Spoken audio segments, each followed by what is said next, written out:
The mafia CEO saved a stranger. The next day, he discovered she was an FBI agent. Before we begin, tell us in the comments which city you're watching from. And at the end, don't forget to rate this story from 0 to 10. Enjoy the story. The October rain poured down on New York City with relentless determination, transforming the streets into shimmering mirrors that reflected the neon signs and headlights of passing cars. Vincent Romano stood by the window of his corner office on the 35th floor of the Romano Enterprises building, watching the city below with a detached interest. At 36, he had already built an empire that his competitors both envied and feared. What they didn't know, what only a select few knew, was that Romano Enterprises was just the surface, the legitimate face of a much more complex operation that had been in his family for 3 generations. "Mr. Romano, your 4 o'clock meeting has been cancelled." His assistant's voice came through the intercom. "And your mother called again. She wants to know if you'll be attending Sunday dinner this weekend." Vincent sighed, pressing the intercom button. "Tell her I'll be there, Maria. Anything else?" "That's all for today. The executive board reports are on your desk for review." "Thank you. You can head home early. This weather is only going to get worse." Vincent loosened his tie and walked over to his desk, a handcrafted mahogany piece that had once belonged to his grandfather. The old man would have laughed at how corporate his grandson had become. Armani suits instead of the gold chains and track pants that had been the uniform of his day. MBA from Wharton instead of lessons learned on the streets of Little Italy. But times had changed, and so had the family business. His phone buzzed with a message from his cousin and underboss, Tony. "Meeting with the Calabrese family moved to tomorrow. They're getting nervous about the harbor deal." Vincent typed back, "They should be. Tell them I'm not budging on the terms." He slipped the phone back into his pocket and gathered his belongings. The rain was coming down even harder now, and even Vincent Romano couldn't control the weather. He grabbed his umbrella and headed for the private elevator that would take him directly to the underground parking garage where his driver waited. But tonight, Vincent felt restless. The thought of being driven home to his empty penthouse apartment didn't appeal to him. "Take the night off, Frank," he told his driver. "I think I'll walk for a bit." "In this weather, boss?" Frank looked concerned. "At least let me drop you somewhere." "I'll be fine. Just need to clear my head." Against his driver's better judgment, Vincent stepped out into the rain, his Italian leather shoes immediately soaking through. He didn't care. Sometimes he needed to feel something real, something beyond the sterile, controlled environment he had created for himself. He walked several blocks, the umbrella doing little to keep him dry as the wind whipped the rain sideways. Most of the pedestrians had taken cover, leaving the streets unusually empty for a Thursday evening in Manhattan. Vincent was about to hail a cab when he heard it, a sound that seemed out of place amid the rush of rain and distant traffic. A woman's voice, angry and defiant. "I said let go of my bag." Vincent turned toward the sound. In the recessed doorway of a closed boutique, he saw a woman struggling with a man in a dark hoodie who had grabbed her purse. Without thinking, Vincent moved toward them, his pace quickening. "Hey!" he called out, his voice cutting through the rain with authority. The would-be thief looked up, startled, but didn't release his grip on the bag. As Vincent approached, the man pulled harder, causing the woman to stumble forward. In that moment, Vincent's training kicked in, not the kind taught in business schools, but the kind passed down through generations of Romano men. With one swift movement, he grabbed the thief's wrist, applying pressure to a precise point that made the man's fingers go numb.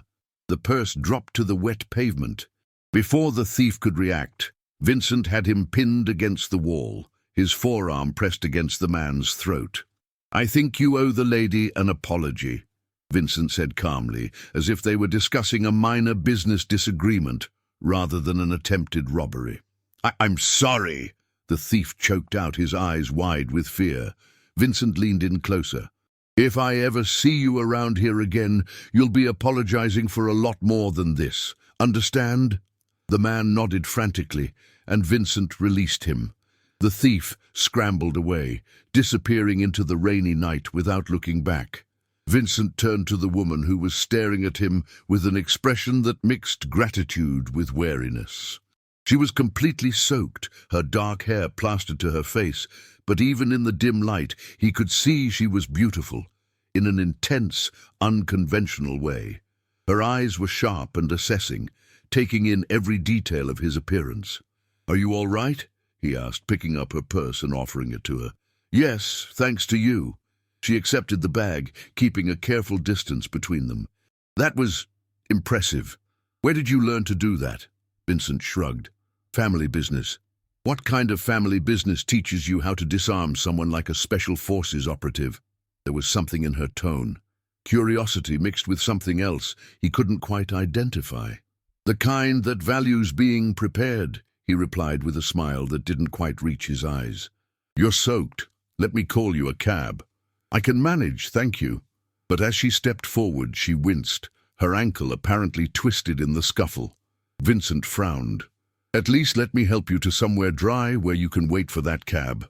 She hesitated, then nodded reluctantly. "There's a coffee shop around the corner that should still be open." "Perfect." He offered her his umbrella, which she accepted after a moment's hesitation, and his arm, which she did not.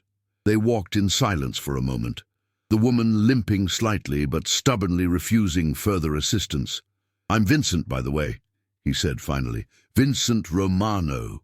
She glanced at him, a flicker of recognition crossing her features before she carefully masked it. "Alessandra Russo. Everyone calls me Alex." "Italian?" he asked, noting her surname. "On my father's side, several generations back." She kept her answers short, her body language guarded. They reached the coffee shop, a cozy place with warm lighting and the rich aroma of freshly ground beans. Despite the late hour and bad weather, it was half full with people working on laptops or engaging in hushed conversations. Vincent held the door open for her, and they found a small table in the corner. Alex sat down, visibly relieved to take the weight off her injured ankle. "Can I get you something?" Vincent asked. "Just a black coffee, please." He nodded and went to the counter, ordering her black coffee and an espresso for himself.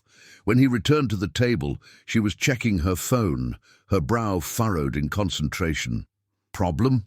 he asked, sliding her coffee toward her. "No, just letting a friend know I'm okay. I was supposed to meet her an hour ago." She put the phone away and wrapped her hands around the warm cup. "Thank you. For the coffee and, for saving me from having to cancel all my credit cards tonight." "Happy to help." Vincent took a sip of his espresso, studying her over the rim of the cup. There was something about her that intrigued him. She wasn't the type of woman he usually encountered, either in his corporate world or his other life. She had a directness to her, an underlying strength that was immediately apparent despite her current bedraggled state. "So, Mr. Romano, what were you doing walking alone in the rain? You don't strike me as someone who typically finds himself without a car and driver." Vincent raised an eyebrow. "You've made some assumptions about me. Am I wrong?" She matched his gaze unflinchingly. He smiled, genuinely this time. "No, but sometimes even people with drivers need to clear their heads. Tough day closing multi-million-dollar deals?" There was a hint of challenge in her voice. "Something like that." He leaned back in his chair. "What about you? What do you do, Alex Russo?" She took a long sip of her coffee before answering. "I work in law enforcement. Specialized investigations." "Intriguing. Federal?" A slight pause. "Yes. Let me guess. FBI." When she didn't immediately deny it, he laughed softly. "You have that look." "What look is that?" she asked, her tone defensive. "Like you're cataloging everything about me for future reference." She relaxed slightly, a small smile playing at the corners of her mouth. "Occupational hazard. And you have the look of someone who's used to being in charge, CEO, among other things." "Romano Enterprises," she said, and it wasn't a question. "I've seen your building." Vincent nodded, wondering just how much she knew about him, about his family. The FBI had been trying to build a case against the Romano family for years, but they'd never managed to get anything substantial. His father and grandfather had been careful, but Vincent had been meticulous, separating the legitimate business so thoroughly from the other operations that connecting them was nearly impossible. "It's just a name on a building," he said modestly. Alex laughed, the sound surprising him with its warmth. "Right. And I'm just a government employee with a badge." Their eyes met, and for a moment there was a connection that transcended their very different worlds. Vincent felt something he hadn't experienced in a long time, a genuine interest in another person that wasn't related to business or family obligations. The moment was broken when Alex's phone buzzed. She glanced at it and frowned. "I need to go," she said, gathering her things. "My friend is waiting." "Let me call you a cab," Vincent insisted, and this time she didn't argue. While they waited for the cab to arrive, they stood under the awning of the coffee shop, watching the rain continue to fall. There was an awkward tension between them now, as if both were suddenly aware of the improbability of their meeting. "Thank you again," Alex said as the cab pulled up. "Not everyone would have stepped in like that." "I'm not everyone," Vincent replied. She looked at him with those penetrating eyes. "No, you're definitely not." Before she got into the cab, Vincent made a decision. "Let me give you my card, in case you ever need anything." She took it, glancing at the embossed lettering that simply read Vincent Romano, followed by a phone number. "No title, no company name. Mysterious," she commented. "I like to keep things simple." As she slid into the back seat of the cab, she looked up at him with a smile that was both enigmatic and challenging. "Something tells me there's nothing simple about you, Vincent Romano." The cab pulled away, leaving Vincent standing in the rain, watching until the red taillights disappeared around a corner. He had the distinct feeling that his life had just become considerably more complicated. What he didn't know was just how right he was. Back in her apartment, Alex Russo stripped off her wet clothes and wrapped herself in a towel.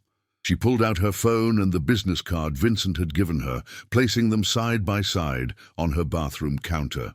Then she picked up another phone, her work phone, and dialed a number. "It's Russo," she said when the call connected. "You're not going to believe who I just met." In his own penthouse, Vincent poured himself 2 fingers of scotch and walked to the floor-to-ceiling windows that overlooked the city. He swirled the amber liquid in his glass, thinking about the woman he'd met.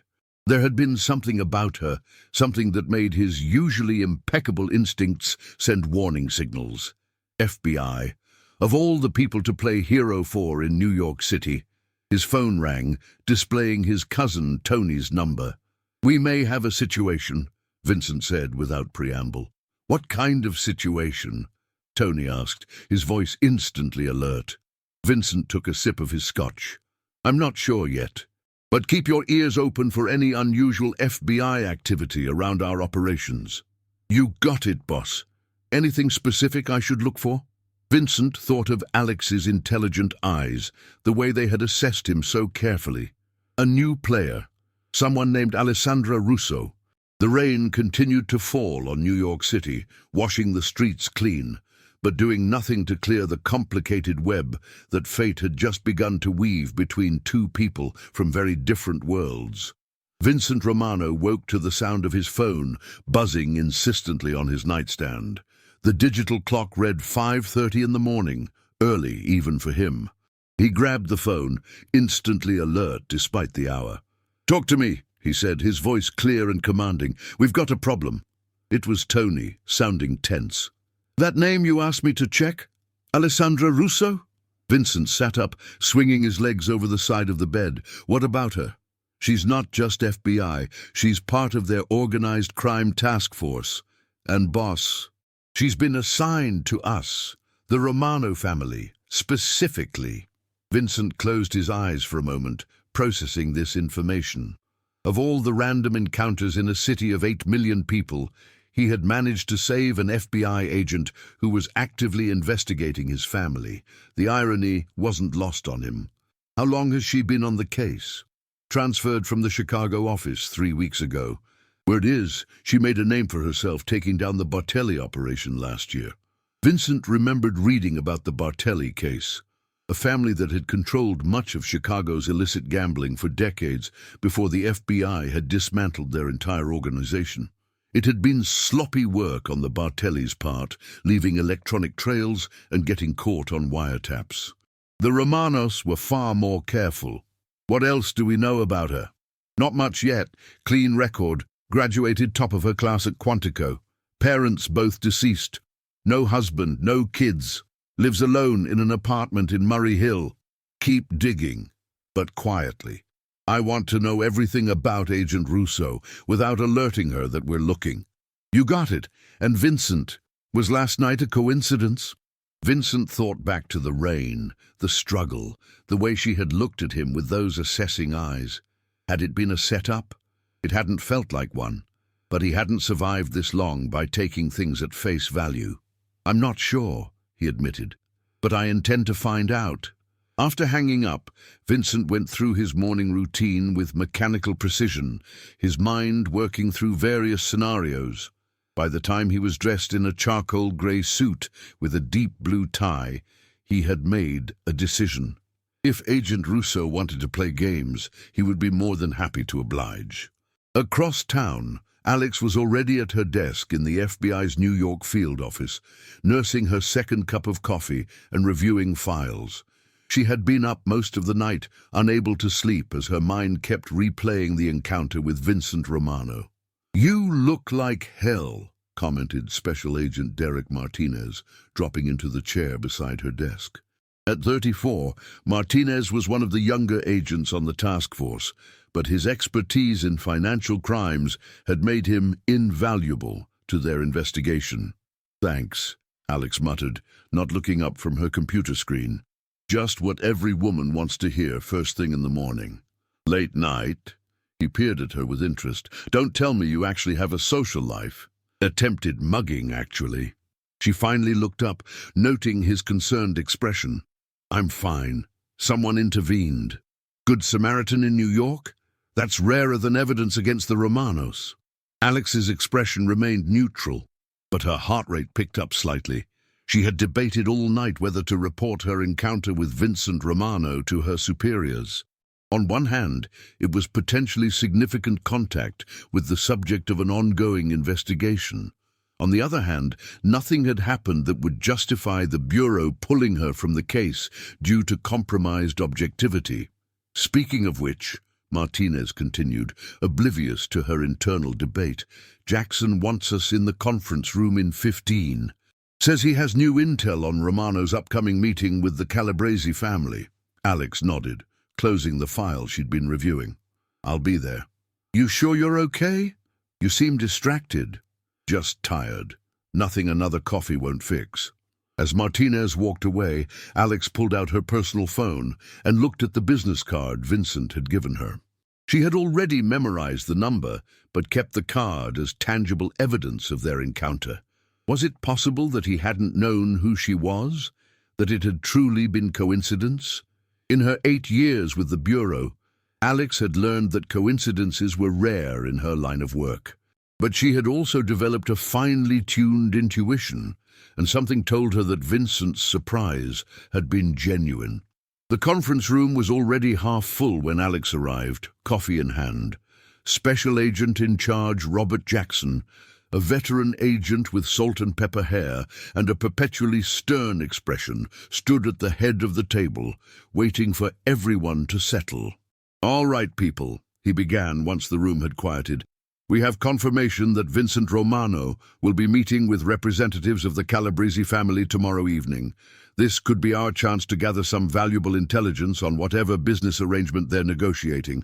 Jackson turned to the large screen on the wall, which displayed a photograph of Vincent Romano exiting his office building. Alex felt a jolt of recognition, seeing him in his element, confident, powerful, every inch the successful businessman. It was hard to reconcile this image with the man who had come to her rescue in the rain, who had disarmed a mugger with such efficient precision. "Romano has been careful," Jackson continued, "too careful. In the 5 years since he took over from his father, we haven't been able to connect him directly to any of the family's illegal activities. He's created layers of separation between himself and the street-level operations. What about wiretaps? Someone asked. Jackson shook his head. He doesn't discuss business over the phone. Ever. And the restaurants and clubs owned by the family are swept for bugs daily. Alex found herself speaking up. What about his personal life? Girlfriends, close friends, anyone who might be a weak point? Jackson looked at her appraisingly. Romano keeps his personal life as carefully controlled as his business dealings. No serious relationships in the past 3 years. He dates occasionally, models, socialites, nothing lasting. His inner circle consists primarily of family members, particularly his cousin, Anthony Tony Romano, who appears to function as his underboss. Alex nodded, absorbing this information. So Vincent Romano was single. This fact shouldn't have been relevant to her professional interest in the case, but she couldn't help noting it. Our priority is to find out what this deal with the Calabreses involves, Jackson continued. Intelligence suggests it has something to do with control of shipping routes through New York Harbor, but we need specifics. Agent Russo, since you're relatively new to the field office and unknown to the Romano organization, I want you to lead surveillance on this meeting. Alex felt a wave of panic wash over her. She should speak up now, tell Jackson about her encounter with Romano. But before she could open her mouth, he had moved on, assigning other agents to supporting roles and discussing technical requirements for the operation. The moment passed, and Alex found herself nodding along with the rest of the team as they finalized the surveillance plan.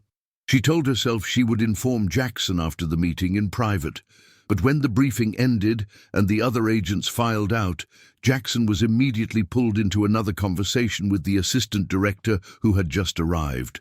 Alex hesitated, then turned and left the conference room, the weight of her unshared information sitting uncomfortably on her shoulders. Back at her desk, she stared at her computer screen without seeing it. What was she doing? This was exactly the kind of compromise that could jeopardize not only her career, but the entire investigation. And yet she couldn't shake the feeling that there was more to Vincent Romano than what was in their files.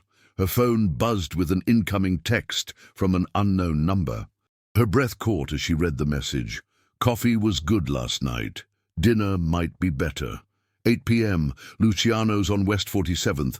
No need to respond. I'll be there either way. Alex stared at the message, her mind racing. How had he gotten her number? More importantly, what game was he playing? Did he know who she was, what she was investigating? Or was this simply a man asking a woman he'd met to dinner? There was only one way to find out, and it might give her exactly the opening the FBI had been looking for. Decision made, she typed a reply. I'm not easily impressed by fancy restaurants. The response came almost immediately. Good. I'm not trying to impress you. Just want to continue our conversation without the rain and attempted robbery. Despite herself, Alex smiled. Then she remembered who she was dealing with and sobered quickly. Vincent Romano was charming, that much was evident, but he was also potentially one of the most sophisticated criminal minds in New York. What's got you smiling at your phone? Martinez asked, appearing beside her desk again. Hot date? Alex locked her phone screen quickly. Nothing important. Well, put it away. We've got work to do. Jackson wants us to review all the surveillance on Romano from the past month, see if we can establish any patterns before tomorrow's operation. Alex nodded, pushing thoughts of dinner invitations aside. I'll pull the files.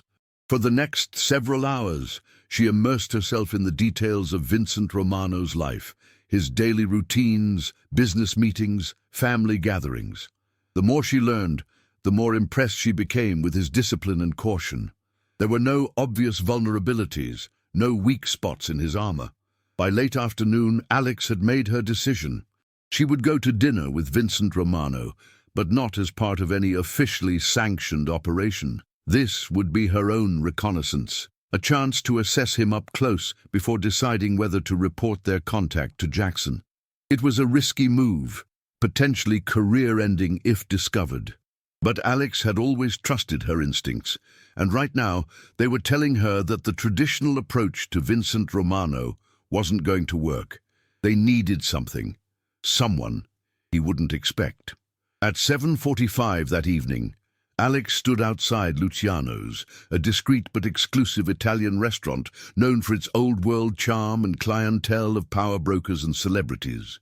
She had chosen her outfit carefully, a simple black dress that was elegant without being overtly seductive, paired with modest heels and minimal jewelry, professional but not severe. Taking a deep breath, she pushed open the door and stepped inside. The maitre d' approached with a polite smile. "Good evening, madam. Do you have a reservation? I believe I'm meeting someone. Vincent Romano." The man's demeanor changed instantly, becoming even more solicitous. "Of course, Mr. Romano is already seated. Please, follow me." He led her through the dimly lit restaurant to a secluded corner table where Vincent sat, looking perfectly at ease in a tailored navy suit. He stood as she approached, his eyes taking in her appearance with undisguised appreciation. "Agent Rousseau," he said quietly, just for her ears, "I wasn't sure you'd come." So he did know. Alex felt a mix of relief and apprehension as she took the seat he held out for her. "Mr. Romano, I'm surprised you wanted to see me again, considering who I am." He smiled, a confident curve of his lips that didn't quite reach his eyes. "Let's just say, I'm curious by nature. You'd be curious enough to research my phone number. I have resources." The waiter appeared with a bottle of wine, pouring a small amount for Vincent to taste before filling both their glasses. Once they were alone again, Vincent raised his glass slightly. "To unexpected encounters." Alex reluctantly touched her glass to his. "Is that what this is?" "You tell me. You're the one who accepted a dinner invitation from a man you're actively investigating." His tone was light, almost playful, but his eyes were watchful. "I'm not wearing a wire, if that's what you're wondering," Alex said, meeting his gaze directly. "I know. My restaurant, my rules. There are signal jammers and various other security measures in place." He took a sip of his wine. "Nothing can be recorded within these walls without my knowledge." "Your restaurant?" Alex looked around with new interest. "It's not listed among your holdings." Vincent's smile widened slightly. "There are many things not listed among my holdings, Agent Rousseau." The waiter returned to take their orders. Vincent spoke fluent Italian to him, then turned to Alex. "Do you trust me to order for you? The chef here makes a risotto ai funghi that's not on the menu." Alex hesitated, then nodded. More conversations in Italian followed, and the waiter departed with a respectful bow. "You speak Italian well," she observed. "My grandmother refused to speak English at home, said it would make us forget where we came from." There was genuine affection in his voice when he spoke of his grandmother. "And where is that exactly? Your file says your grandfather immigrated from Sicily." Vincent's expression cooled slightly. "My file? Am I to understand that the FBI has been investigating me personally, or is it just the family name that interests you?" "Both," Alex admitted. "The Bureau has been watching the Romano family for 3 generations. And yet here we are, having dinner instead of me being in handcuffs. Curious, isn't it? The justice system requires evidence, Mr. Romano, not just suspicion." "Vincent, please. And yes, I'm familiar with the concept of evidence. I did attend law school before business school." This was new information to Alex. "Harvard Law, according to your CV, though you never took the bar exam." I decided corporate law wasn't for me." He leaned back as the waiter brought their appetizers, delicate fried zucchini blossoms stuffed with ricotta. "But we're not here to discuss my educational background, are we? What is it you want to know, Alex? Why accept my invitation?" Alex considered her words carefully. "I wanted to see what kind of man offers dinner to the FBI agent investigating him." "And what have you concluded?" "That you're either incredibly arrogant or playing a game I don't yet understand." Vincent laughed, a genuine sound that transformed his face, making him look younger, more approachable. "Perhaps a bit of both." He took a bite of his appetizer. "But I could say the same about you. What kind of FBI agent accepts dinner with her target? One who believes in understanding her subjects thoroughly. Is that what I am? A subject?" Their eyes met across the table, the air between them charged with an intensity that had nothing to do with their professional roles. "What happened last night?" Alex said finally. "Was it really a coincidence?" Vincent held her gaze. "Yes. Though I admit, when Tony told me who you were this morning, I wondered the same thing about you. Was it convenient timing, an FBI agent being mugged just as I happened to walk by? You think I staged a mugging to make contact with you?" Alex couldn't keep the incredulity from her voice. "I've seen more elaborate setups," Vincent shrugged. "But no, your surprise seemed genuine. And the Bureau typically employs more subtle methods, so we both believe it was coincidence. Yet here we are." "Here we are," he agreed. "Two people from opposite sides of the law, enjoying what promises to be an excellent meal together. Is that so strange?" "Yes," Alex said bluntly. "It is. You should be avoiding any contact with me." "Perhaps. But I've always believed in keeping potential adversaries close." He smiled again, that charming, dangerous smile. "And I find you intriguing, Agent Russo." Alex felt a flush rising to her cheeks and hated herself for it. This man was a potential criminal kingpin, and here she was, blushing like a schoolgirl because he found her intriguing. "If you're hoping to charm me into overlooking evidence, I would never insult your intelligence that way," Vincent interrupted smoothly. "I simply enjoy your company.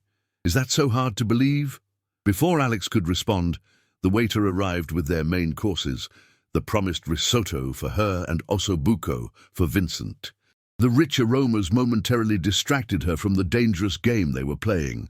"Try it," Vincent encouraged, gesturing to her dish. Alex took a small bite and couldn't suppress a small sound of appreciation.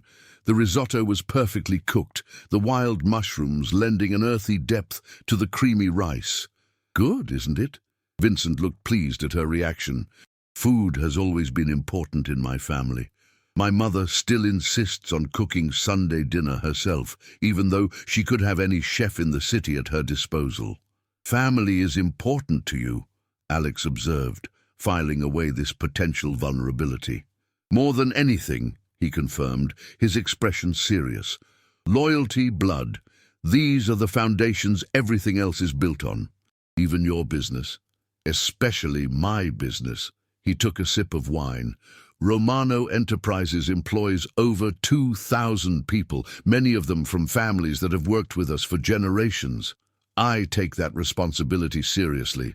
"And the other side of the family business?" Alex pressed. Vincent's expression didn't change. "I'm not sure what you mean."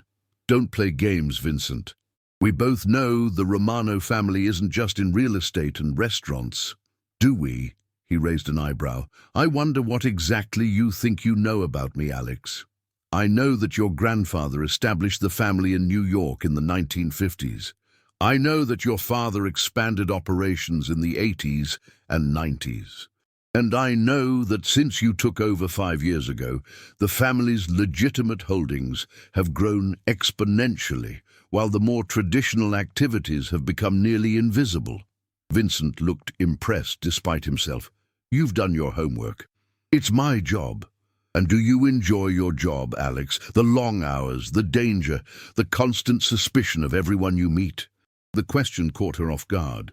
"I believe in what I do." "That's not what I asked." Alex paused, considering her answer. "Yes, I enjoy it. Most of the time. I like the challenge, the puzzle-solving aspect. Seeing patterns where others don't." "We have that in common," Vincent said softly. "I've always had a knack for patterns myself." For the remainder of the meal, they carefully danced around the subject of Vincent's activities, instead discussing art, music, and their shared love of classic films. Alex found herself genuinely enjoying the conversation, almost forgetting why they were there. Almost. As the waiter cleared their dessert plates, a shared tiramisu that Vincent had insisted she try, Alex felt the weight of reality settling back on her shoulders. This pleasant dinner didn't change who they were or what was at stake. "I should go," she said, placing her napkin on the table. Vincent nodded, signaling for the check. "Of course. It's getting late." Outside the restaurant, The night air was cool and clear, a stark contrast to the rainy evening of their first meeting. Vincent's driver waited nearby in a sleek black Mercedes, but he made no move toward the car. "May I walk you to your car?" he asked. "I took a cab," Alex admitted. "Then let me drive you home." She shook her head firmly. "That wouldn't be appropriate." "Nothing about this evening has been appropriate, Alex." There was amusement in his voice. "But I understand your position." He signaled to his driver, who stepped away discreetly, giving them a moment of privacy. "Thank you for dinner," Alex said formally, extending her hand. Vincent took it, but instead of shaking it, he turned it over and pressed a light kiss to her wrist, his eyes never leaving hers. "The pleasure was mine." Alex felt a shiver run through her that had nothing to do with the cool night air. She withdrew her hand, trying to regain her professional composure. "This doesn't change anything," she said, her voice steadier than she felt. "I wouldn't expect it to." His expression was unreadable. "But perhaps it's a beginning." "Of what?" "I'm not sure yet." He stepped back, giving her space. "Good night, Agent Russo. Be careful getting home." As Alex watched him walk to his waiting car, she knew she had crossed a line tonight, one that could not be uncrossed. She had shared a meal and conversation with a man she was supposed to be building a case against.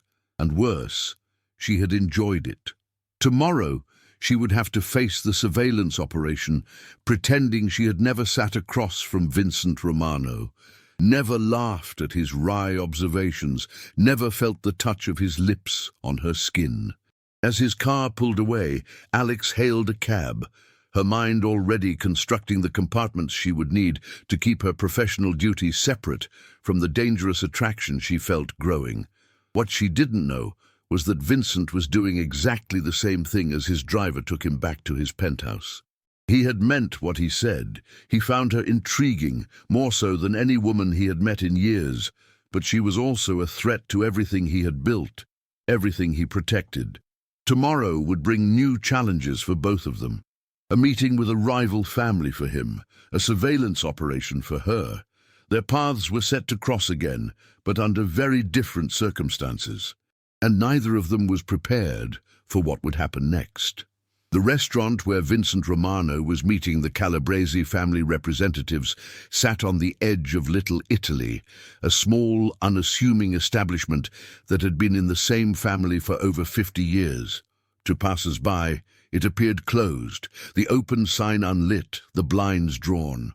But inside, preparations were underway for a meeting that could reshape the balance of power in New York's underworld. "Everything's set," Tony informed Vincent as they walked through the kitchen. "Calabrese is bringing 2 men with him, his son Marco and his consigliere Salvatore." Vincent nodded, straightening his already impeccable tie. "And security?" "Our guys are in place. The restaurant has been swept twice for bugs. No phones allowed inside." "Good." What neither of them knew was that 3 blocks away, in an unmarked van, Alex Russo and her team had set up surveillance. They couldn't get audio from inside the restaurant, but they had visual on the entrance and had positioned agents strategically around the perimeter. "Target is approaching," announced Martinez, watching through high-powered binoculars. Romano and his cousin just entered through the kitchen. Alex felt her heart rate quicken at the mention of Vincent's name. She had spent a sleepless night replaying their dinner conversation, analyzing every word, every glance. This morning, she had nearly confessed to Jackson about her unauthorized meeting, but something had held her back. Now, watching the operation unfold, she felt a twinge of guilt that threatened to undermine her focus. Calabrese's car just pulled up, she noted, forcing herself to concentrate on the task at hand. Inside the restaurant, Vincent greeted Salvatore Calabrese with a formal handshake. The older man, in his 60s with silver hair and a perpetual scowl, had controlled the docks for 3 decades. "Vincent," Calabrese acknowledged, "you're looking well. Your father would be proud. Thank you for agreeing to meet, Sal." Vincent gestured to the private dining room where a bottle of premium scotch and glasses awaited them. Once seated, with Tony standing guard at the door, Vincent poured 3 fingers of scotch for each of them. "To mutual understanding," he proposed, raising his glass. Calabrese didn't drink. "I understand you've been moving cargo through my terminals without proper arrangements." Vincent smiled thinly. "I believe the terminals in question belong to the Port Authority, not the Calabrese family. You know how things work, boy. Those docks have been under our protection since before you were born. Times change, Sal. The old arrangements are becoming problematic." Marco Calabrese, a hot-headed man in his 30s, leaned forward aggressively. "Is that a threat?" Vincent remained calm. "Not at all. It's an observation. The authorities are watching the traditional channels more closely. We need to adapt." Outside, Alex watched as more cars arrived, disgorging men who took up positions around the restaurant. "Something's happening," she said into her comm. "Either they're expecting trouble, or they're planning something big." Inside, the negotiation had grown heated. 30%, Calabrese was saying. "And you use our crews for unloading." Vincent shook his head. 15%, and we use our own people. Your crews have too many connections to the unions, which means too many eyes on the operation." "You insult me in my own territory," Calabrese growled. "I'm offering you profit with minimal risk," Vincent countered. "The alternative is we go around you entirely." Marco's hand moved toward his jacket, but a sharp look from his father stopped him. "Perhaps we should take some time to consider our positions," Salvatore suggested, his tone deceptively mild. "A week, perhaps." Vincent nodded, recognizing the negotiation tactic. 3 days. The shipment arrives on Tuesday.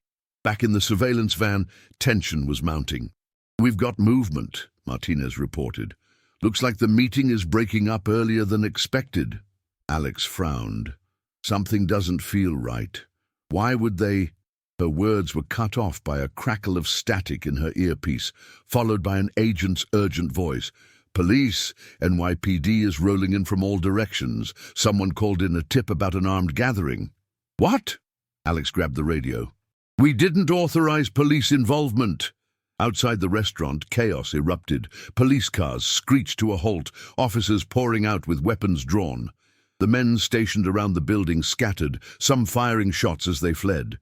Inside, Vincent received the warning from one of his men just as Calabrese was preparing to leave. "Police raid," he said calmly.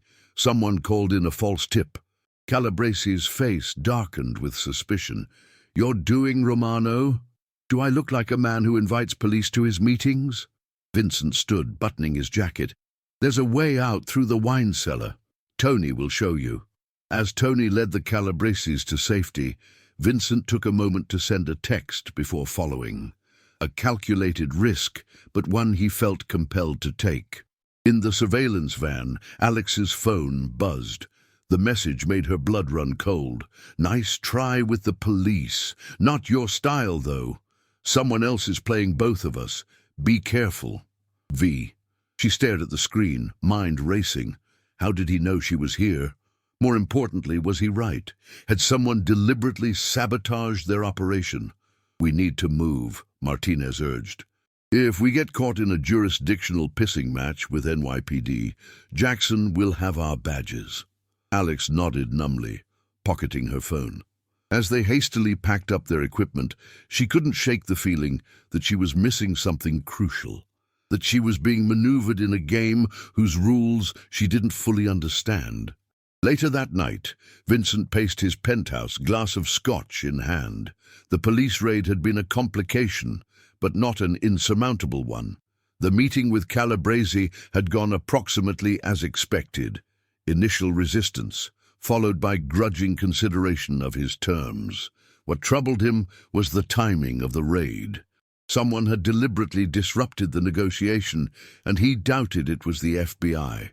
Their strategy was typically long-term surveillance, building a case methodically. This felt different, opportunistic, designed to create conflict between the families. His phone rang, a secure line used only by his most trusted associates. "We found something," Tony reported. The tip to police came from a burner phone, but we traced the purchase to a convenience store in Queens with a security camera.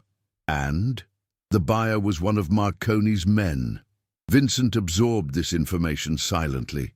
The Marconi family, smaller than either the Romanos or Calabreses, had been pushing for expansion recently.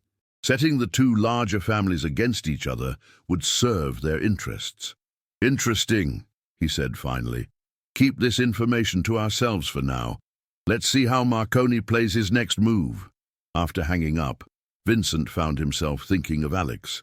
Had she received his warning? Would she understand what it meant? He shouldn't care. She was FBI, his natural adversary. And yet, he couldn't help feeling that there was more to Agent Alessandra Russo than just her badge. Across town, Alex was having similar thoughts as she prepared for an emergency debriefing with Jackson. The operation had been a disaster. Not only had they failed to gather useful intelligence, but the police intervention had potentially blown the covers of several agents. And then there was Vincent's text. How had he known she was running surveillance, and why warn her? None of it made sense unless he was telling the truth and someone else was manipulating events. As she entered the conference room, Jackson's thunderous expression confirmed her fears. This was going to be a long night. Would someone like to explain how a carefully planned FBI operation turned into a shootout with the NYPD? He demanded. No one spoke for a moment. Then Alex stepped forward. "Sir, I believe someone deliberately sabotaged our operation." Jackson's eyes narrowed. "Explain." Alex hesitated, knowing what she said next could end her career. But her instincts were screaming that this was important.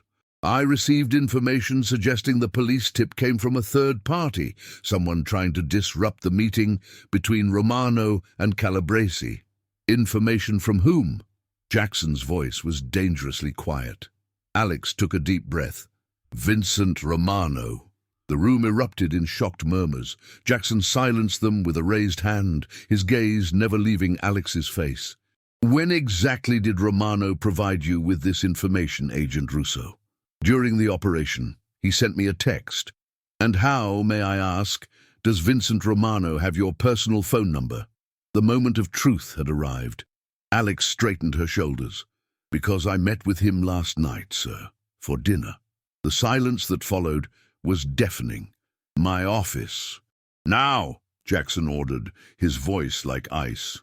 As Alex followed him out of the conference room, aware of the stares of her colleagues burning into her back, she wondered if she had just made the biggest mistake of her career, or uncovered the first thread of a conspiracy that went far beyond what any of them had imagined. In Jackson's office, the reprimand was swift and severe. Unauthorized contact with the subject under investigation. Failure to report said contact, compromising an ongoing operation. Jackson listed her infractions with cold precision. "Give me one reason why I shouldn't suspend you immediately."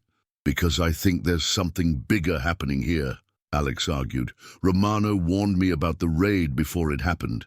He said someone was playing both of us." "And you believe him?" Jackson's skepticism was palpable.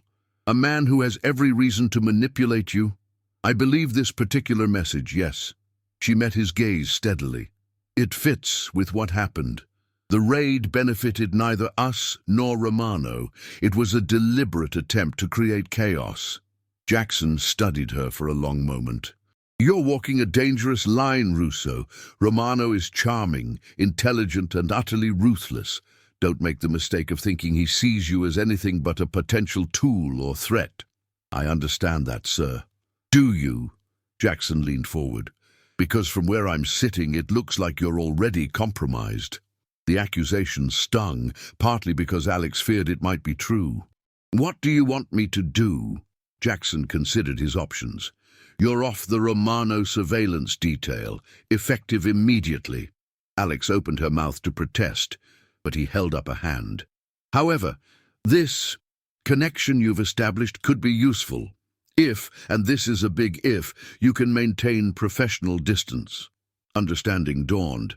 "You want me to continue meeting with him? As an informant? Or as a potential asset, Jackson corrected. If Romano is truly concerned about a third party interfering in his business, he might be willing to share information that could be valuable to us. And if he discovers I'm reporting to you, Jackson's expression was grim, then you'd better hope we can get to you before his people do. As Alex left the FBI building that night, she felt caught between two worlds, her loyalties increasingly divided. She had started this assignment with such certainty. The Romanos were criminals. She was on the side of justice. Now, the lines were blurring, and she wasn't sure where that left her. Her phone buzzed with another message from Vincent. Dinner tomorrow? We should talk about our mutual problem. Same place, 8 p.m. Alex stared at the screen, knowing that her response would set her on a path from which there might be no return. Playing double agent was dangerous under any circumstances. With Vincent Romano, it could be deadly, yet she found herself typing, "I'll be there." As she pressed send, Alex wondered which was more dangerous, deceiving a man like Vincent Romano, or the growing suspicion that she was starting to care what he thought of her. What neither Alex nor Vincent realized was that they were both being watched by someone with very different plans for their future. Someone who had engineered their meeting in the rain that night. Someone who stood to gain from their unlikely connection. Someone who would stop at nothing to achieve their goals. Luciana's was quieter than it had been for their first dinner. Vincent sat at the same corner table watching the door. When Alex entered, he noticed the subtle changes in her appearance, the wariness in her eyes, the tension in her shoulders. She looked like someone walking into a trap, fully aware of the danger but proceeding anyway. "You came," he said as she took her seat, "against my better judgment." She met his gaze directly. "I've been removed from your surveillance detail." Vincent raised an eyebrow. "Because of our dinner." "Because I failed to report our dinner." She accepted the wine he poured. "My superiors now know we've been in contact. Yet, here you are again. In an official capacity this time. No point hiding it. They think you might be a valuable source of information." Vincent's laugh was without humor. "And what do you think, Agent Russo?" "I think someone is manipulating both of us, and I want to know why." Vincent studied her for a moment, then leaned forward. "The police tip came from the Marconi family. They're trying to disrupt negotiations between us and the Calabreses." Alex absorbed this information. "Why tell me this?" "Because contrary to what your bosses might believe, I don't want a war. Wars are bad for business." He took a sip of wine. "And innocent people get hurt. Since when does Vincent Romano care about innocent people?" His expression hardened. "You don't know me, Alex. Don't presume to judge what I care about." The arrival of their antipasti broke the tension. They ate in silence for a moment before Alex spoke again. "If what you're saying about the Marconis is true, why not handle it yourself? Why involve the FBI? Because this isn't just about territory disputes. The Marconis are branching into human trafficking, bringing in girls from Eastern Europe, South America. That's not something I tolerate." Alex watched him carefully, looking for signs of deception. "You expect me to believe you have moral lines you won't cross? Believe what you want, but check your own files. You won't find any evidence connecting the Romano family to trafficking. Not under my father, not under me." She had to admit he was right about that. "So what are you proposing? A temporary alignment of interests? You want the Marconis stopped. So do I. And in exchange?" Vincent smiled slightly. "The FBI looks the other way on certain shipping operations." "That's not how this works." "Then consider it a gesture of goodwill. Information freely given." Their main courses arrived. Ossobuco for him again, branzino for her. As they ate, conversation shifted to less dangerous topics. Despite herself, Alex found Vincent easy to talk to, his intelligence and dry humor drawing her in. "Tell me about Chicago," he said suddenly. "The Bartelli case, that was impressive work." Alex tensed. "You've been researching me. Know your adversaries." His eyes held hers, "Though I'm beginning to think we might be something else to each other." "What would that be?" I haven't decided yet. He refilled her wine glass. But I'm curious to find out. Later, as they stood outside the restaurant, Vincent surprised her by asking, "Would you like to walk? There's something I want to show you." Against her better judgment, Alex agreed. They walked several blocks to a small playground, empty at this hour. Vincent led her to the swings. "My father brought me here as a child," he explained, sitting on one of the swings. "He told me that one day all of this would be mine to protect." Alex took the swing beside him. "Is that how you see it? Protection? My family provides stability, jobs, security. Yes, sometimes our methods cross legal boundaries, but the world isn't as black and white as the FBI would like to believe. And that justifies everything?" Vincent looked up at the night sky. "Not everything, but more than you might think." As they walked back, their hands brushed accidentally. The momentary contact sent a jolt through Alex that she tried desperately to ignore. "Be careful," Vincent said as they prepared to part ways. "The Marconis are dangerous. If they discover we're talking, I can take care of myself. I know." His smile was genuine. "That's one of the things I admire about you." Before she could respond, he was gone, leaving her with conflicted feelings and information she wasn't sure she could trust. The next day, Alex was called into a meeting with Jackson and the assistant director. They listened intently as she shared Vincent's information about the Marconis. "This could be valuable," the AD admitted, "but Romano is playing an angle here." "Obviously," Alex agreed, "but if the Marconis are trafficking women, don't we have a duty to investigate?" Jackson nodded reluctantly. "Set up surveillance on Marconi operations, but Russo, be careful with Romano. Men like him don't give something for nothing." Over the following week, Alex met Vincent twice more. Each time, he provided information about Marconi activities, warehouse locations, shipment dates, names of contacts, and each time, their conversations became more personal, the line between professional duty and personal interest increasingly blurred. Meanwhile, Vincent was dealing with complications of his own. The Calabreses had agreed to his terms, but demanded assurances that the Romano family could protect the shipments from both law enforcement and rival families. "We need to find out exactly what the Marconis are planning," he told Tony during a family dinner at his mother's house, "and who they're working with. You think they have someone inside the bureau?" Tony asked quietly, glancing toward the dining room where the rest of the family was gathered. "I think they have someone somewhere." The timing of that police raid was too perfect. Later that evening, as Vincent said goodbye to his mother, she held his face between her hands. "You're troubled, figlio mio. Is it a woman?" Vincent smiled, despite himself. "Among other things. Bring her to dinner sometime. I want to meet the woman who has my son so distracted." If only it were that simple, Vincent thought, as he drove home. The woman occupying his thoughts was FBI, duty-bound to destroy everything he'd built. Yet he couldn't deny the growing attraction, the sense that in Alex he'd found someone who understood him in ways others didn't. The situation came to a head 3 days later. Acting on Vincent's information, the FBI raided a Marconi warehouse, discovering a shipping container with 12 young women inside. The operation was hailed as a major success, but it also exposed Alex's connection to Vincent. That night, as she left her apartment to meet him, Alex noticed a car following her. Making a sudden turn, she ducked into a subway station, only to find 2 men pursuing her onto the platform. With practiced efficiency, she disabled the first attacker, but the second caught her off guard. As they struggled, the man whispered in her ear, "Marconi sends his regards to Romano's FBI whore." A shot rang out. The man collapsed.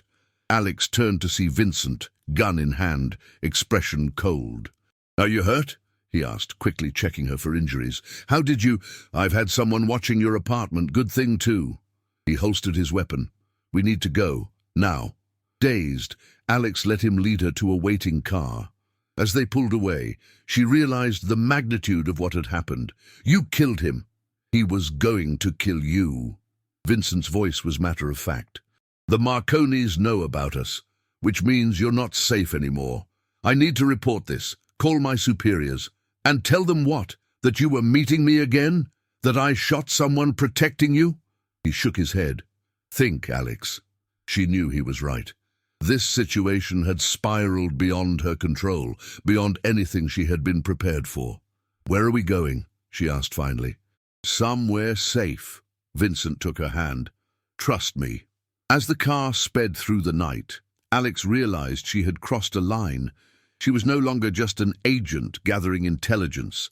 She had become part of Vincent's world, with all the danger that entailed. What she didn't know was that their troubles were just beginning. The Marconis weren't working alone. They had a powerful ally with connections in both the criminal world and law enforcement. An ally who had been watching Vincent and Alex all along, waiting for the perfect moment to strike. The safe house was a luxurious waterfront property on Staten Island, isolated and heavily secured. As Vincent led Alex inside, she took in the tasteful furnishings and state-of-the-art security system. "Whose place is this?" she asked. "Mine. One of several properties not linked to Romano Enterprises." Alex wrapped her arms around herself, the reality of her situation sinking in. "I'm in serious trouble, aren't I?" "We both are." Vincent poured 2 glasses of scotch, handing her one. "The Marconis don't make threats lightly. I should call Jackson. And say what? That you've been meeting me secretly? That I killed a man to protect you?" He shook his head. "Your career would be over." She knew he was right. "So what do? We find out who in the FBI is feeding information to the Marconis. Until then, you stay here." Alex downed her scotch, wincing at the burn. "I'm not hiding while you fight my battles." Vincent smiled, admiration in his eyes. "I expected nothing less. But tonight, you rest. Tomorrow, we plan." He showed her to a bedroom with a view of the bay, leaving her with a t-shirt and shorts to sleep in. Alone, Alex checked her phone. 5 missed calls from Jackson. She turned it off. She needed time to think, to figure out her next move. Meanwhile, Vincent made a series of calls, mobilizing his resources. By morning, he had a lead. "There's an agent in the New York office named Carver," he told Alex over breakfast. "He's been living well beyond his means for the past year." "David Carver?" Alex frowned. "He works organized crime, but not on the Romano task force. He has access to the same databases, the same intelligence. If Carver is dirty, we need proof." Alex pushed her plate away. "And I need to contact Jackson. Tell him I'm okay." Vincent considered this. "Use my phone. 1 call, keep it brief." The conversation with Jackson was tense. Alex claimed she was laying low after an attempt on her life, promised to report in soon. Jackson demanded she come in immediately. She refused. "He's going to track the call," she said after hanging up. "Let him. By the time he gets here, we'll be gone." They spent the day gathering evidence against Carver, bank records showing unexplained deposits, photos of meetings with known Marconi associates. By evening, they had enough to make a case. "Tomorrow, we take this to your assistant director," Vincent decided. "Not Jackson, someone higher up who can authorize an internal investigation discreetly." That night, as a storm raged outside, the power went out. Vincent went to check the backup generator, leaving Alex alone. She heard a noise, reached for her gun, too late. A cloth covered her mouth, the sweet smell of chloroform overwhelming her. When Vincent returned, she was gone. On the bed lay a single playing card, the Jack of Hearts, the Marconi family's calling card. Rage and fear coursed through him. He had let down his guard and they had taken her. His phone rang, an unknown number. "Romano." "You've taken something of ours," a voice said. "So we've taken something of yours. If you harm her, that depends on you. The shipment arriving tomorrow. We want it. It's not mine to give. The Calabresi's not your problem. Midnight tomorrow, Pier 23, the shipment for the Fed." The line went dead. Vincent immediately called Tony, explaining the situation. "You want to give up the Calabresi shipment for an FBI agent?" Tony sounded incredulous. "Have you lost your mind?" "I'm not giving up anything, but I need to get her back." Vincent, think about this. She's FBI. Even if you save her, what then? It was a question Vincent had been avoiding. What then? His feelings for Alex had grown beyond anything he'd anticipated, but the reality remained. They lived in different worlds. Just get everyone ready. I have a plan. The next day was a flurry of activity. Vincent met secretly with the assistant director, presenting the evidence against Carver. The AD was skeptical, but agreed to investigate and to keep Jackson out of the loop temporarily. By nightfall, Vincent had assembled his team and briefed them on the rescue plan. The Marconis expected him to bring the shipment to Pier 23. Instead, he would create a diversion, while Tony led a team to the Marconi warehouse, where intelligence suggested they were holding Alex. "This is a dangerous game," Tony warned. "If the Calabreses find out we're interfering with their shipment, I'll deal with them after." Vincent checked his weapon. "Alex is the priority." At the Marconi warehouse, Alex was fighting the effects of the drugs they'd given her. She'd gathered that they planned to use her as leverage against Vincent, then kill them both. The Marconis wanted to eliminate Vincent and take over his territory, with help from someone inside the FBI. "Your boyfriend's made a lot of enemies," her guard taunted. But crossing Marconi was his biggest mistake. Alex said nothing, conserving her strength, waiting for an opportunity. She had no doubt Vincent would come for her. The question was whether she'd still be alive when he did. At 11:45, Vincent arrived at Pier 23 with a truck supposedly containing the Calabrese shipment. Marco Marconi and 6 armed men waited. "Where is she?" Vincent demanded. "Show me the shipment first." Vincent gestured to the truck. As Marconi's men moved to open it, the first explosion rocked the pier. In the confusion, Vincent slipped away, knowing his men would handle the Marconis. Across town, Tony's team breached the warehouse. Gunfire erupted as they fought their way inside. In her holding room, Alex heard the commotion and seized her chance, taking down her distracted guard with a chokehold she'd learned at Quantico. She grabbed his gun and made her way toward the sounds of fighting. Turning a corner, she came face to face with Tony Romano. "Agent Russo," he said, lowering his weapon. "Vincent sent me. Where is he?" "Creating a distraction at the pier." "Come on, we need to move." As they escaped the warehouse, Alex's phone, which the Marconis had kept as a trophy, rang. It was Jackson. "Russo, where the hell are you?" "It's complicated, sir. Carver's been arrested. He admitted working with the Marconis." Jackson paused. "He says they're planning to kill Romano tonight, something about a meeting at the pier." Alex felt the blood drain from her face. "Which pier?" 23. "We have teams en route, but—" She hung up, turning to Tony. "They're setting Vincent up. The FBI is heading to the pier." Tony immediately called Vincent to warn him, but there was no answer. "Get in," he ordered, pointing to the car. "We need to move, fast." At the pier, Vincent had subdued Marco Marconi and was demanding to know where Alex was being held when sirens wailed in the distance. "FBI." Marconi smiled through bloodied teeth. "You're surrounded, Romano. It's over." Vincent realized he'd been played. The Marconis had tipped off the FBI, hoping to catch him in the act of hijacking the Calabrese shipment. It would mean war between the families and Vincent's arrest. He was preparing to surrender when a car screeched to a halt nearby. Alex jumped out, running toward him. "Vincent, it's a setup!" Before she could reach him, gunfire erupted from a nearby rooftop. Not FBI, Marconi reinforcements. Vincent dove, tackling Alex to the ground as bullets sprayed around them. "Are you okay?" he asked, shielding her with his body. She nodded, meeting his eyes.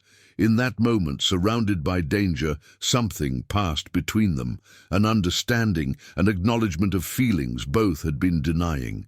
"We need to get out of here," she said. "The FBI is coming." Too late for that, and indeed it was. FBI vehicles surrounded the pier, agents pouring out with weapons drawn. In the chaos that followed, the Marconi shooter was taken down, Marco Marconi was arrested, and Vincent and Alex were separated for questioning. Hours later, In an FBI interrogation room, Vincent sat calmly as Jackson grilled him about the night's events. He admitted nothing, simply repeating that he had been meeting Marconi to discuss a business arrangement when the shooting started. In another room, Alex faced the assistant director. "Agent Russo, your actions tonight require explanation." "Sir, Vincent Romano saved my life. Twice. The Marconis kidnapped me to get to him." "And your relationship with Romano?" Alex hesitated. "Complicated." The AD studied her for a long moment. "The evidence against Carver is solid. He's cooperating, implicating several Marconi operatives. But this puts you in a difficult position." "I understand, sir. Do you? Because it appears you've developed feelings for a man we've been investigating for years." Alex couldn't deny it. "What happens now?" "That depends. Romano walks on tonight's events. There's no evidence he was doing anything illegal at the pier, but if you want to salvage your career, you need to make a choice." "Do." As dawn broke over New York, Alex was allowed to see Vincent before he was released. They met in a conference room, a guard posted outside. "Are you all right?" he asked immediately. "I should be asking you that." She managed to smile. "Thank you for coming for me." "I always will." He reached across the table, taking her hand. "Alex, what happened tonight changes things." "I know." She squeezed his hand. "The assistant director has given me an option, temporary reassignment to the Chicago office, a chance to reconsider my priorities."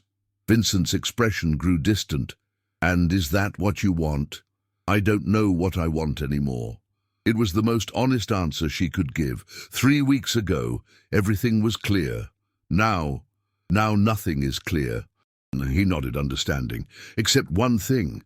What I feel for you is real." Alex felt tears threatening. "Vincent, we come from different worlds.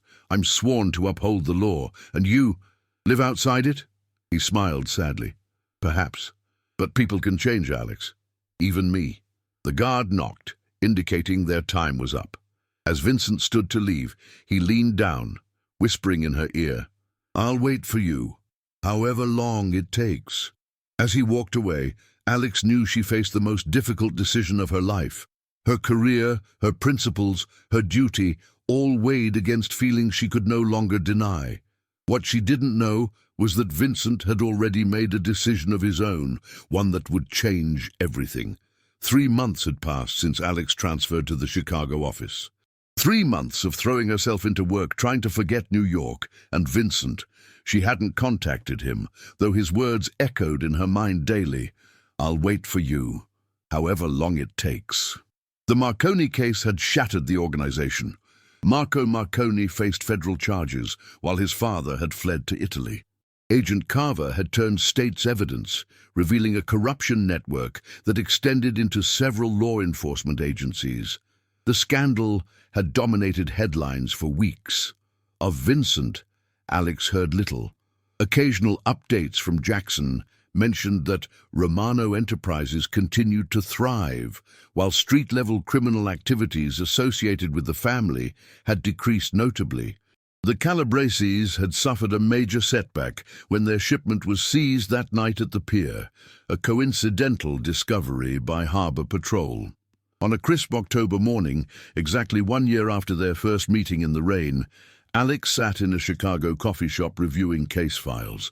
Her phone buzzed with a text from an unknown number. "Look up." Heart racing, she raised her eyes. Vincent stood by the entrance, watching her with that small smile she'd tried so hard to forget. "How did you find me?" she asked when he sat across from her. "I have resources." His eyes took in every detail of her face. "You look good, Alex." "What are you doing here, Vincent?"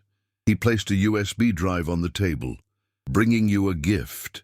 Everything the FBI needs to prosecute what remains of the Marconi organization. Names, dates, offshore accounts." "Why?" "Consider it a peace offering." Alex studied him, noting subtle changes. He seemed more relaxed, less guarded. "You've changed. More than you know." He leaned forward. "Romano Enterprises is now entirely legitimate. I've divested from all other interests." You expect me to believe you've left the family business. The family business has evolved, he shrugged. My father adapted to his time. I'm adapting to mine. And the other families? The Calabreses? Let's just say certain arrangements have been made, peaceful transitions. He smiled at her skepticism. Check my files, Agent Russo. For the past 3 months, not even a parking ticket. Why? She asked again, though she suspected the answer. Because some things matter more than power, more than tradition. His eyes held hers. Some people. Alex felt her carefully constructed defenses weakening. Vincent, even if what you're saying is true, I have something else to show you. He stood, offering his hand. Will you come with me? Against her better judgment, she followed him to a car waiting outside. They drove to a recently opened youth center in a struggling Chicago neighborhood. Inside, children filled classrooms and recreation areas. The Romano Foundation funded this, Vincent explained as they walked through. We've opened 5 others in New York, with plans for more. This is what you've been doing? Part of it. The foundation focuses on communities affected by gang violence, offering alternatives, opportunities. He stopped, turning to face her. My father believed power came through fear. I've learned it can come through giving people choices instead of taking them away. A young teacher approached, greeting Vincent warmly. Mr. Romano, the computers you donated arrived this morning. Glad to hear it, Maria.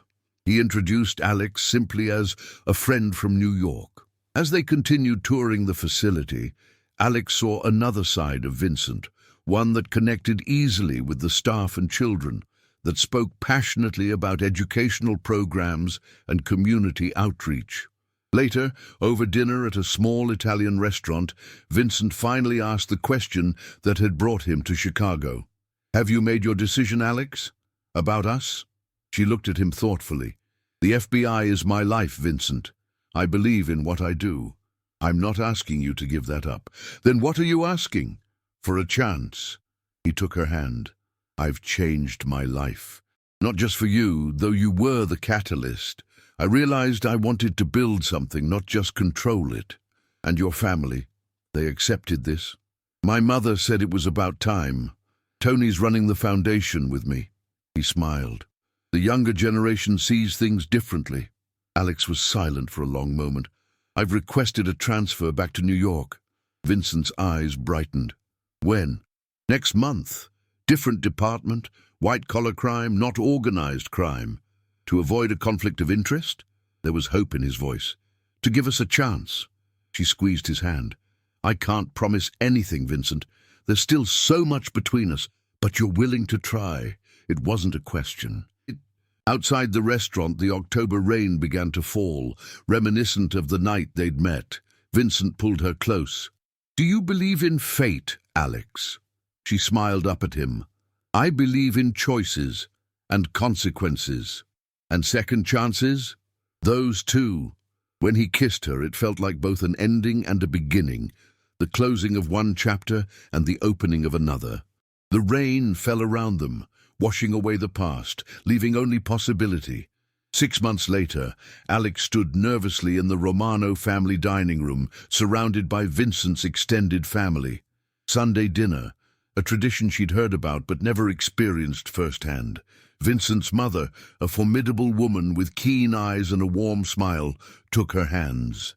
So you're the FBI agent who stole my son's heart and reformed a family business that survived 3 generations. There was amusement in her voice, rather than accusation. I'm not sure I can take credit for that, Mrs. Romano. Maria, please. She patted Alex's cheek. And don't be modest. Vincent was always destined for greater things than his father's path. He just needed the right reason to change direction. From across the room, Vincent watched the exchange with a smile.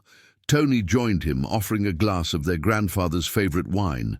You know, when you told me you were falling for an FBI agent, I thought you'd lost your mind, Tony admitted. Now look at us, running charitable foundations, hosting federal agents for dinner. Disappointed? Vincent asked. Surprisingly, no. Tony clinked his glass against Vincent's. The old man would be rolling in his grave, but I think we're building something better. Later that night, in Vincent's penthouse overlooking the city, Alex leaned against him on the balcony. The lights of New York sparkled below them, a city transformed in her eyes. No longer just a battleground of criminals and law enforcement, but a complex ecosystem of lives intertwined. "Any regrets?" Vincent asked softly, his arms around her waist. Alex thought about the path that had led her here. The danger, the difficult choices, the professional scrutiny she still faced for dating a former person of interest. She thought about the good they were doing together, the foundation's work, the changes in Vincent's business practices that she'd witnessed firsthand. "Not one," she answered truthfully. "Even though your colleagues still look at you sideways when I pick you up from the office." She laughed. "Even then, though Jackson may never fully recover from the shock." Vincent turned her to face him. "I have something for you." He produced a small velvet box. "Vincent, it's not what you think. Not yet. I know you're not ready for that." He opened the box to reveal a delicate key pendant on a silver chain. "It's the key to a cottage in Vermont. Somewhere we can go when we need to escape from my family, your work, the city. Just us." The thoughtfulness of the gift moved her. As he fastened the chain around her neck, she realized how far they'd come from that rainy night a year and a half ago, from opposite sides of the law to building a life together. "I love you," she said simply. His smile was everything she'd ever wanted without knowing it. "I love you too, Agent Russo, against all odds and common sense." The best stories always are," she replied, rising on tiptoes to kiss him as the lights of the city witnessed their unlikely love story, one that had begun with a chance encounter in the rain and continued against all odds, proving that sometimes the lines between right and wrong, between duty and desire, weren't as clear as they seemed. And sometimes the greatest act of courage was choosing love, regardless of the consequences. What did you think of the story? Share your opinion in the comments. Rate this story from 0 to 10. What was your score? Subscribe to the channel and turn on the notification bell to follow all our stories and have fun.